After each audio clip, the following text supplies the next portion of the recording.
साथियों, 4 दिन के इस ऐतिहासिक अधिवेशन के बाद ये समापन सत्र चल रहा है। इस समापन सत्र में जितने लोग भी यहाँ उपस्थित हैं आज, पिछले विगत कई सालों में सबसे ज़्यादा उपस्थित दिख रही है मेरे को, क्योंकि समापन सत्र में जो संदेश लेके लोग जाते हैं तो पूरे अधिवेशन का जिस्ट एक समरी से जो कुछ भी प्राप्त हुआ यहाँ, उसके बारे में आगे क्या करना है, इसकी एक दिशा निर्देश राष्ट्रीय नेतृत्व की ओर से मिलता है।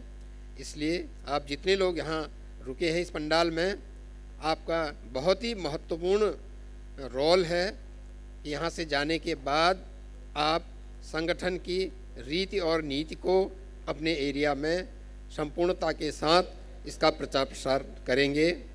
यह अधिवेशन 2-3 चीज़ों के बारे में बहुत ही ऐतिहासिक रहा है। सबसे पहले हमने अपने विरासत, अपनी पुरानी सभ्यता का उत्खनन करना यहाँ से शुरू किया।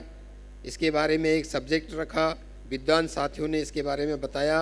राष्ट्रीय अध्यक्ष ने भी इस महेंद्रवरम के बारे में बताया कि हम लोगों के पुरखों की राजधानी, पुरखों की जगह रही है और किस तरह से इसके चारों ओर उनके प्रतीक चिन्ह अभी भी मौजूद है। तो पहला काम इस अधिवेशन से ये हुआ है कि हम अपनी सभ्यता का जो पुनर्लेखन उत्खनन करना चाहते हैं, उसकी नींव आज हमने यहाँ रखी है। और आपने देखा, हमारे साथियों ने बहुत विस्तारपूर्वक उसके बारे में जानकारी दी है। इसकी एक शुरुआत है साउथ इंडिया के राज्यों में, आंध्र प्रदेश में से हमने ये आज शुरू किया है, क्योंकि हमारी जो सभ्यता विरासत जो भी बची हुई है, ये साउथ इंडिया में ही, ये द्रविडियन लैंड में ही बची हुई है। तो उसका हमने आज से इसका पुनर्लेखन और उत्खनन का काम करना शुरू किया है। जो जैसा कि आपने देखा, सभ्यता संघ का जो आगाज पिछले 2 दिन में एक से एक सेशन दिया गया था, उससे भी आपको इसका एक आभास हुआ होगा कि ये किस दिशा में हम लोग आने वाले समय में आगे बढ़ने वाले हैं। तो पहला ऐतिहासिक टर्न ये रहा साथियों। और दूसरा जो ऐतिहासिक हमने निर्णय लिया था इस अधिवेशन से कि हम जहाँ भी अधिवेशन लगाएंगे तो वहाँ की एक लोकल जो डायलेक्ट है, बोली है, भाषा है, उसके एक स्पीकर हम जरूर रखेंगे। और उसके अलावा महिलाओं को भी हर सेशन में हम प्रतिनिधित्व देंगे। वैसे हम देते रहे हैं, ऐसा नहीं है। इस बार स्पेसिफिकली हमारे सीसी ने ये निर्णय लिया कि मैंडेटरीली एक महिला वक्ता रखी जाएगी और एक लोकल लैंग्वेज वालों को वक्ता को रखा जाएगा। तो आपने देखा कि एक तेलुगु भाषी जानने वाले हमारे स्पीकर रखे गए थे और महिलाओं का भी पार्टिसिपेशन हुआ था। आने वाले समय में जब भी हम ये साउदर्न पार्ट में, ये द्रविडियन लैंड में हम अपना अधिवेशन लगाएंगे, कन्नड़ा में लगाएंगे तो कन्नड़ा भाषा का एक स्पीकर होगा, तमिलनाडु में लगाएंगे तो तमिलियन भाषा का, इसी तरह केरला में लगाएंगे तो वहाँ की भाषा का एक मैंडेटरीली एक स्पीकर होगा, ताकि वहाँ के जो लोकल पार्टिसिपेशन होता है उन लोगों के जहन में, थोड़ा बहुत समझते हैं लोग, हिंदी भी समझते हैं, अंग्रेजी भी समझते हैं, लेकिन जो एक्चुअल आपकी जो मदर टंग होती है उनके सामने वो अगर आप बातों को रखते हैं तो उनके जहन में उतरता है। तो इसलिए ये इस मामले में एक बहुत ही ऐतिहासिक फैसला सीसी ने लिया था। आने वाले समय में जब भी यहाँ लगाएंगे तो लोकल लैंग्वेज का एक वक्ता हमारे पास होगा साथियों। इसके अतिरिक्त हम लोगों ने जो यहाँ पर निर्णय बनाए थे यहाँ के लिए, उसमें कुछ कमी ये रही कि अदरवाइज आज हम पूर्णकालिक कार्यकर्ताओं के बारे में शायद यहाँ से अनाउंस करने की पोजीशन में होते, उसमें कुछ कमी रही। हमारे साथियों ने उसमें उतना साथ सहयोग नहीं दिया। इस वजह से अभी हम उसको इमीडिएट शुरू करने में अपनी कमी महसूस कर रहे हैं। आने वाले समय में उसको किया जाएगा। इस बारे में जो भी प्रगति या जो भी पार्शियल व्यूज़ रखना चाहेंगे, राष्ट्रीय अध्यक्ष उसको रखेंगे साथियों। तो वो भी काम आज होना था, उस काम में हम थोड़ा पीछे रहे। तो साथियों, आप लोग जो आए यहाँ 4 दिन में, हर साल बामसेब के अधिवेशन से कुछ नई चीज़ें मिलती है। तो इस तरह की विचार, इस तरह की बातें आपको यहाँ से एक नए रूप में सीखने को मिला और इसको ले जा करके आप अपने एरिया में जाके अच्छी तरह से प्रचार प्रसार करेंगे। एक और जहां हम संगठन के तौर पर, संगठन के शीर्ष नेतृत्व के तौर पर हम नई नई प्लानिंग बना रहे हैं, उसको एग्जीक्यूट करने की योजना बनाते हैं, नई नई चीज़ें हम बनाते हैं, उसमें नई नई चीज़ों को इनकलकुलेट करते हैं। वहीं दूसरी ओर मेरा जो पिछले 3 महीने का अनुभव रहा फील्ड का, मैं करीब कोरोना काल में कहीं भी नहीं जा पाए, कोई भी नहीं जा पाया था, वर्चुअली चल रहा था सब। पिछले 3 महीने से करीब सितंबर से मैंने फील्ड में निकलना शुरू किया। मेरा अनुभव बहुत फील्ड में बहुत ख़राब रहा है साथियों।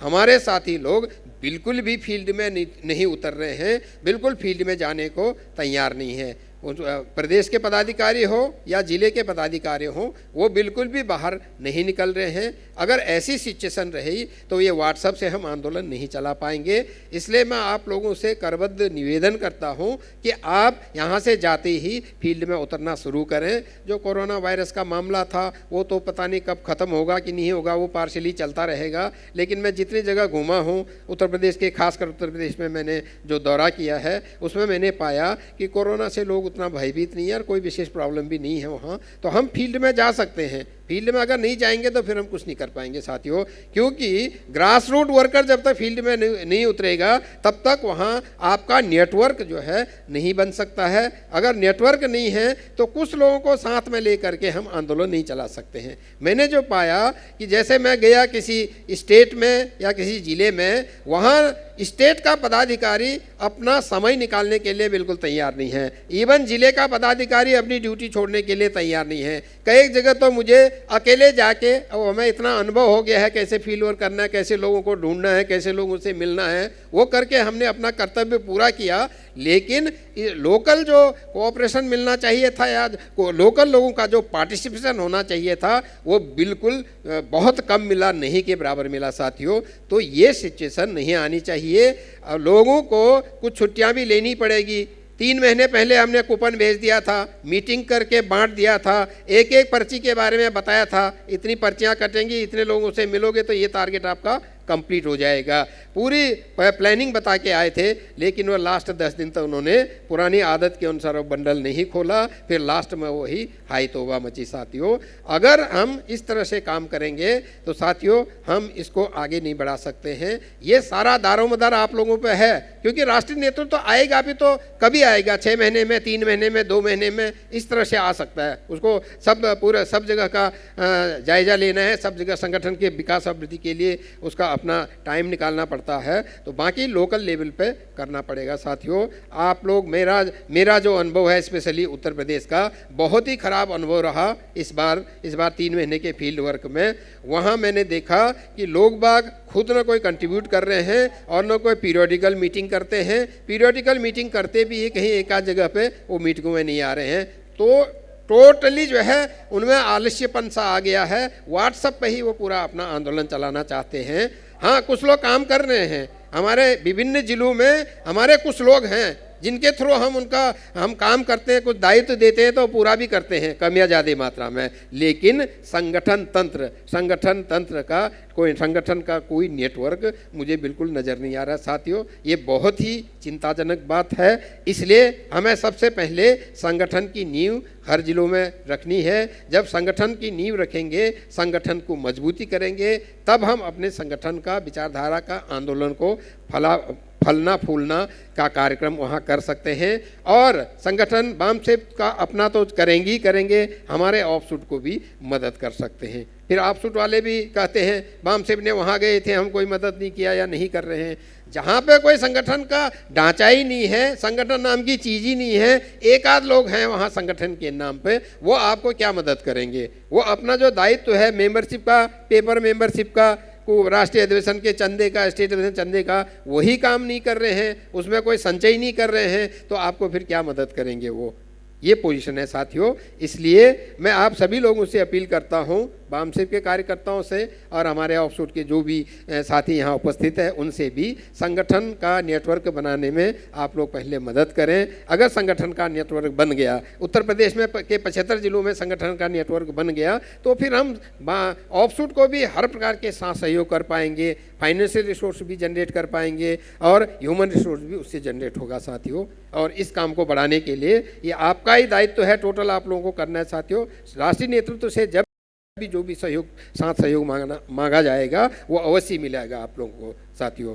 और आने वाले समय में मैं समझता हूँ हम मैक्सिमम थ्रस्ट ट्रेनिंग पे देंगे और पूर्णकालिक कार्यकर्ता जितनी जल्दी से जल्दी हो पाएगा उनकी व्यवस्था करेंगे। इसी से संगठन बनेगा, संगठन का नेटवर्क बनेगा। अगर नेटवर्क बन जाता है तभी हम इस आंदोलन को सफल कर पाएंगे। अगर ऐसी एक दो लोगों को, मेरठ में 2 आदमी हैं, आगरा में 1 आदमी है, अलीगढ़ में 2 आदमी हैं, उनके नाम से संगठन चलाएंगे तो हम ये ज़्यादा दिन तक सस्टेन नहीं कर पाएंगे। इसलिए आपसे अनुरोध है, आप हर अपने ज़िलों में संगठन की नींव डालिए, उसको मजबूत करने का काम करिए। Thank you very much. जय भीम, जय मूल निवासी।